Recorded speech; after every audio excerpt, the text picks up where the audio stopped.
গত ১৫ বছরে আওয়ামী লীগের করা অত্যাচার হিটলারকেও ছাড়িয়ে গেছে বলে মন্তব্য করেছেন নাগরিক ঐক্যের সভাপতি মাহমুদুর রহমান মান্না। এদিকে ফেব্রুয়ারির মধ্যে নির্বাচন আওয়ামী লীগে ফিরে আসার সুযোগ রোধ করতে পারে বলে মন্তব্য করেছেন Debate for Democracy chairman Hasan Ahmed Chowdhury Kiron. আজ সকালে রাজধানীর এফডিসিতে তরুণ ভোটাররাই আগামী জাতীয় নির্বাচনে ক্ষমতার পালাবদলে ভূমিকা রাখবে বিষয়ক এক ছায়া সংসদ বিতর্ক প্রতিযোগিতায় এ কথা বলেন তারা।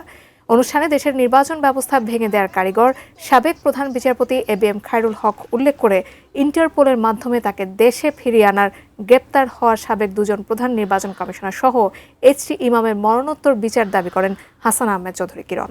আগামী জাতীয় নির্বাচনে জাতীয় বিএনপি চেয়ারপারসন খালেদা জিয়ার অংশগ্রহণ দেখতে চায় বলেও মন্তব্য করেন তিনি।